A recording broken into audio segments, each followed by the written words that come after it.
Hi, anyone and everyone. This is Kim, the Humble Hermit from Come As You Are Oracle. I'm going to do a collective tarot or a tarot collective, however you want to say that, for today. Today is Saturday, December 6th, 2025. You may follow me on the the tube, my blog, or not. Totally up to you. Take what resonates, leave what doesn't. If it doesn't fit, don't make it fit. If some of it fits, God's kiss. We love that for you. Whatever doesn't, leave it on the table for someone else. We don't want you taking on energy that wasn't meant for you.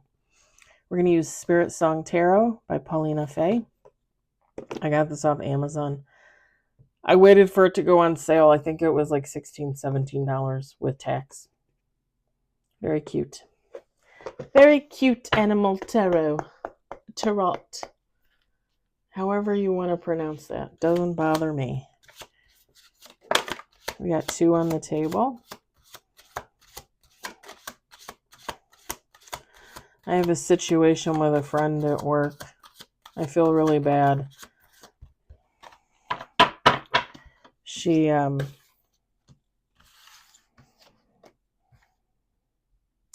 a relative that's accusing other relatives of sexual assault when she was younger.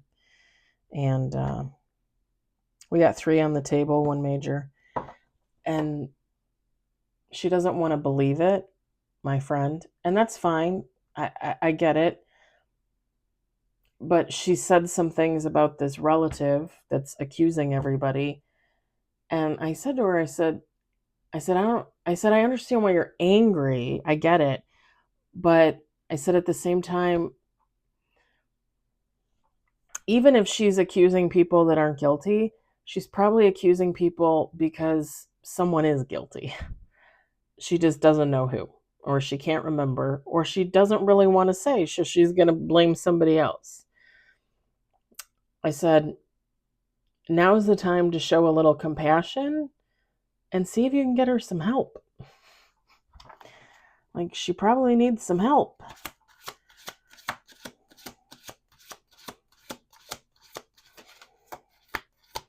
You know, when people suffer trauma as kids and young adults, like, they tend to hide it from themselves. And then when they do bring it back up and they're trying to figure everything out, you know, sometimes they get it wrong, you know, because they haven't thought about it, because they were hiding it from themselves for so long.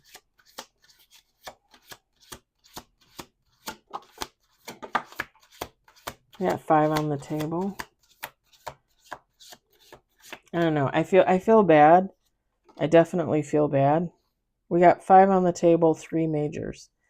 I feel like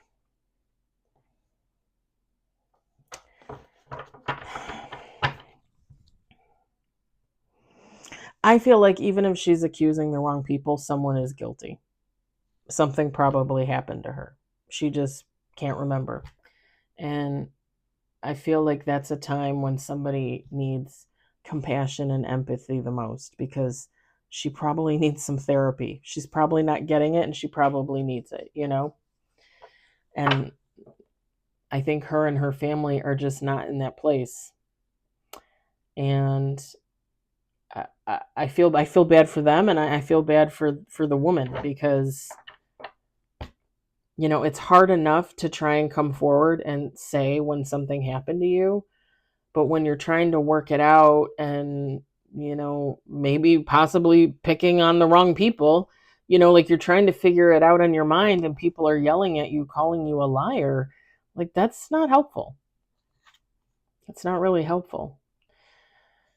So, but like I said, I feel bad for both parties.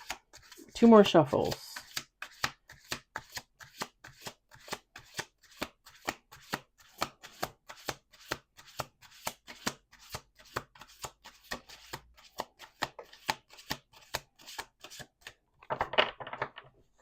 Last shuffle.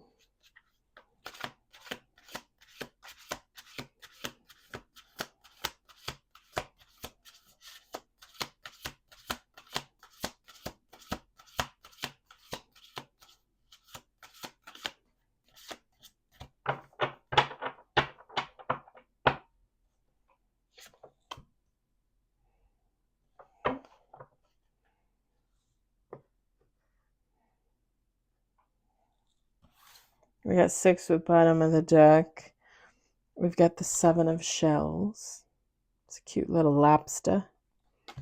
We've got 9 of shells. The Hermit. The Star.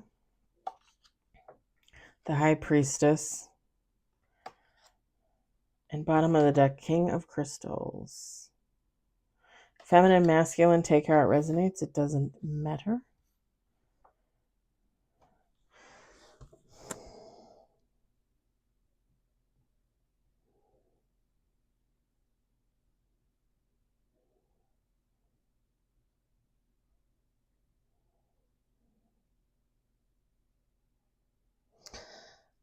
So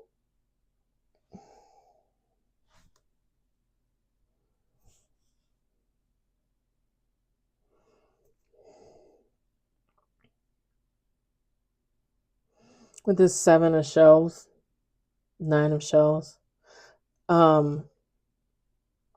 somebody has to make a choice about something.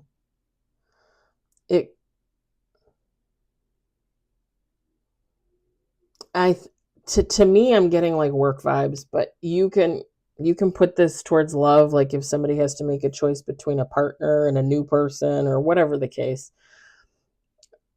To me it's giving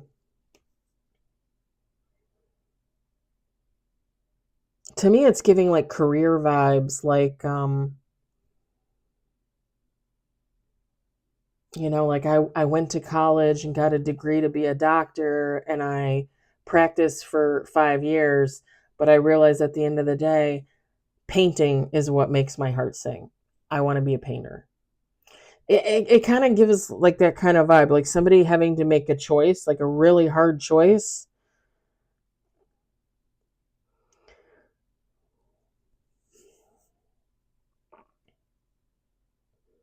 And when somebody makes the right choice for them, the destined choice for them, it's going to bring them fulfillment. And they're going to be really grateful and thankful that they made the choice that they made.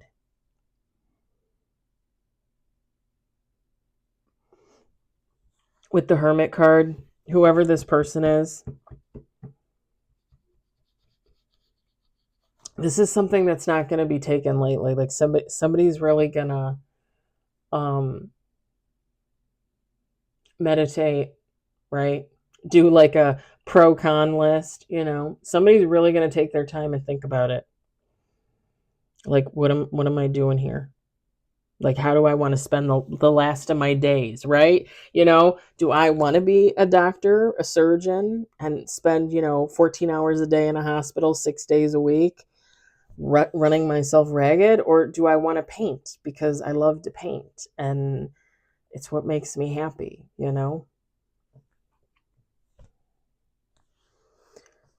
And you got to look at it this way too. You might have to spend 14 hours a day painting to make money. But are you happier working those 14 hours a day painting? Or are you happier working those 14 hours a day taking care of people?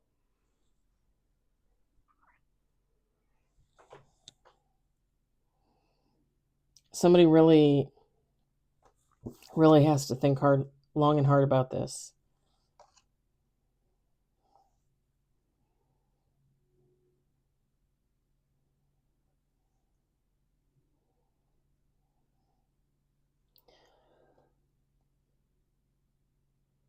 The thing is when this person makes their choice, it's going to bring them a lot of peace. And it's going to be a very healing choice for someone. Because again, let's say I get a degree and I become a surgeon, and I'm a doctor for 5 years. And it just is kicking my ass and not at all making me happy, right? I don't have any peace. I'm not healing from nothing. Like, I don't even want to get up in the morning, But as a painter, oh, like I could paint all day. I can't wait to get out of bed. I can't wait to not go to sleep and paint 20 hours a day. Pardon me.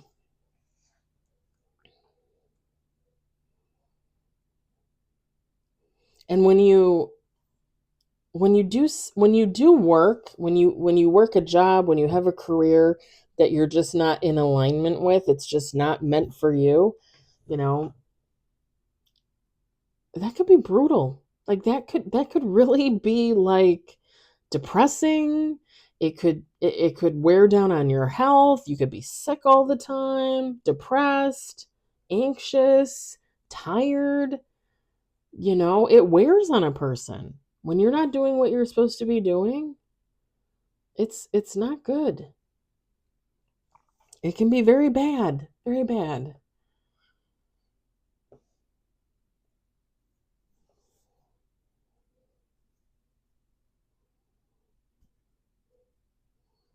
I think with the high priestess, whoever this person is, like they knew that this was coming, right? Like, let's say I get my doctorate and I become a doctor, and let's say I'm practicing 2 years, and I realize like, oh, I don't know how much longer I can do this.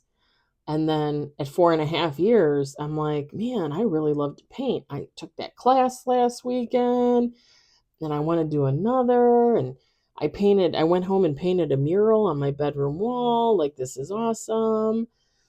And 5 years in, right, another 6 months later, it's like, okay, I can't be a doctor anymore. Like, this is killing me, like literally killing me mentally, emotionally, physically, spiritually, right? I'm sick. I can't.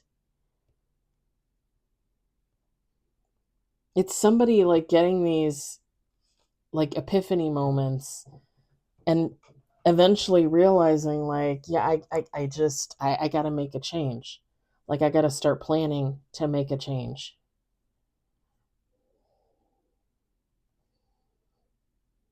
And with the King of Crystals, this is somebody like saying, okay, this is what I'm gonna do. Like, I'm gonna put in my 2 weeks, my severance. I'm gonna put him, not severance. I'm gonna put him like my 2 weeks at the hospital. I'm gonna take a sabbatical for a year. I'm gonna paint for a year and see what happens. See if I can make any money off of it. See, how long my savings from being a doctor for 5 years is gonna get me, and then reevaluate like in 9 months. Like, am I gonna go back to being a doctor in 3 months? And then maybe 9 months after that, like, okay, like, am I done painting? Do I still love painting? Do I want to go back to being a doctor? Because as long as you keep up your licensing and stuff, you don't probably technically need to practice, I'm assuming. Let me know in the comments if anybody knows about that. I'll probably read about it later. But I would think that you could just keep up with like the behind the scenes aspect of it and not necessarily practice, I would think. So, like, if you wanted to take a sabbatical, if you wanted to take a leave, for a year, 2 years, 3 years, 5 years, you could. You just need to keep up your teachings, your schooling, your licensing, I would assume. If anybody knows, let me know. That's just an example anyway, right? It's just an example. But it's somebody really committing themselves to this big change and allowing themselves some relief, some peace, some healing.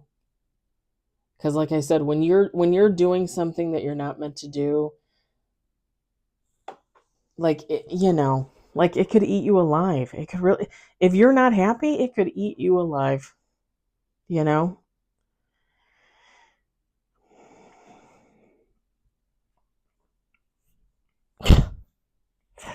Oh, who made that movie?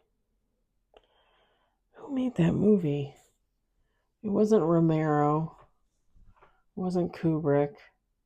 It's called They Live. It was I think it was made in the 80s. I think it's Roddy Piper, I think was his name, the main actor. And it's about like him finding these pair of glasses, and when he puts them on, he can see aliens disguised as humans. Like, obviously some humans are human, But there are aliens out there disguised as human, and he can see them with the glasses. I don't know if you guys ever saw it. It's called They Live, and I think it was made in like, I want to say like 87, 89 maybe. I know I was a little kid.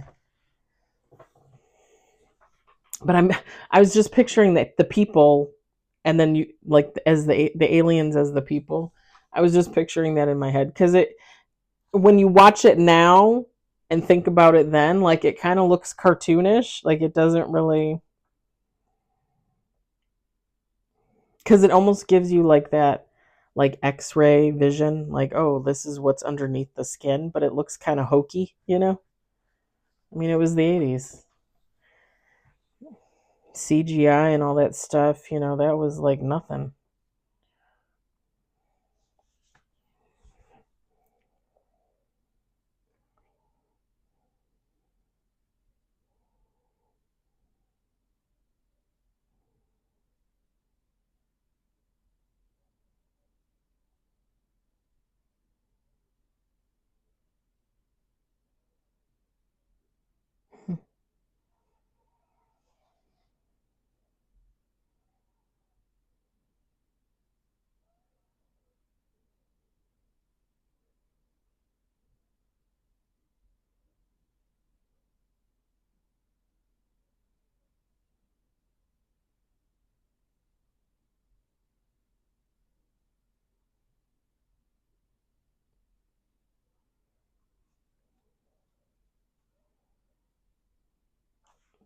I don't know why I was seeing two ladies talking about watching a movie and then talking about two ladies watching, like, talking about watching a movie, but then they were talking about like one of their boyfriends or husbands very negatively. I don't know why I got that.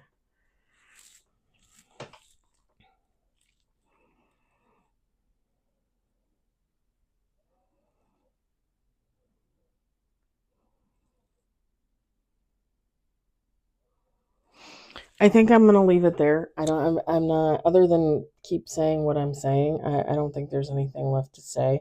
I think you guys, if it resonates for you, it resonates for you. So I'm gonna leave it there. Short and sweet today. I hope it resonates. I hope you enjoyed it. I hope, if anything, you were entertained. I hope you all have a fabulous weekend. And I'll talk to you later.